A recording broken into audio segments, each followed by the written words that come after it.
আসসালামু আলাইকুম ওয়া রাহমাতুল্লাহি ওয়া বারাকাতুহু। আলহামদুলিল্লাহ, আপনাদের মাঝে নিয়ে আসলাম মধুর কোরআন তেলাওয়াত। এই মাহে রমজানে মধুর কোরআন তেলাওয়াতে কতটাই যে মধুর, সেটা না শুনলে হয়তো বুঝবেন না।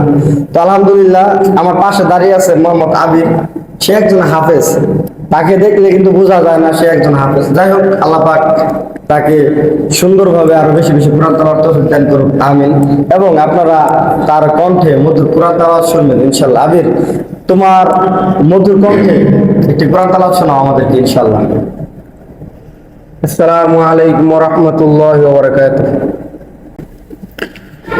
আউযু বিল্লাহি মিনাশ শাইতানির রাজীম।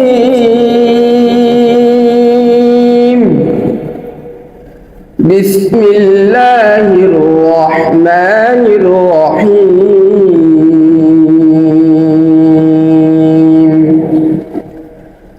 الذين جعلوا القرآن عضين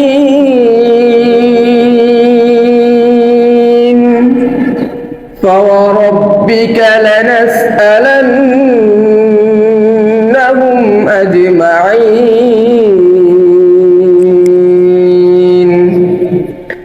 عما كانوا يعملون فاستع بما تؤمر وأعرض عن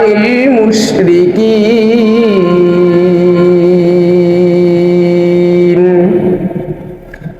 إنا كفيناك المستهزئين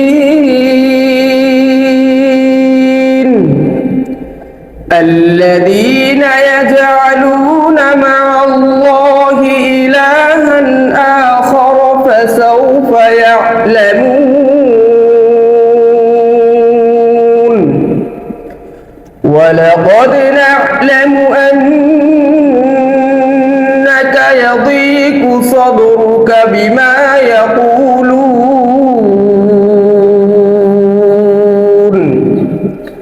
فسبح بحمد ربك وكن من الساجدين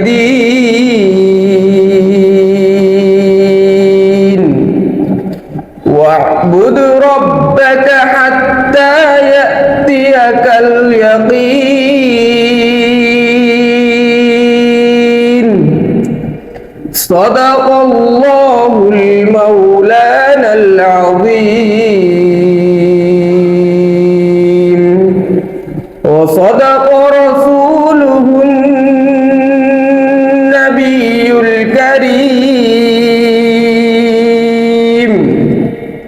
ونحن على ذلك من الشاهدين والشاكرين السلام عليكم ورحمة الله। আলহামদুলিল্লাহ, সত্যি বলতে কি জানেন, আমরা সকলেই কোরআন তেলাওয়াত মন থেকে ইচ্ছা করলে চাইলে করতে পারি। তো কথা হলো কি জানেন, যে মানুষের ভিতরের প্রতিভা কিন্তু বাহির থেকে বোঝা যায় না, তাকে ভিতর থেকে বাহির করে আনতে হবে। তাই আমরা দেরি করব না, সকলেই মন থেকে কোরআন তেলাওয়াত করব। এবং কি যারা আমরা পারি না, অবশ্যই কোরআন শিখবো। বয়স্ক কোরআন শিক্ষা আছে, আমরা সেখানে শিখবো ইনশাল্লাহ। শিক্ষার কোনো বয়স থাকে না, ঠিক আছে? আমরা সকলেই শিখবো। এবং কি সকলেই আবিরের জন্য দোয়া করবেন, আল্লাহ তাআলা যেন তার কণ্ঠে আরো বেশি বেশি কোরআন তেলাওয়াত করার তৌফিক দান করেন, আমিন। সকলে ভালো থাকবেন, সুস্থ থাকবেন।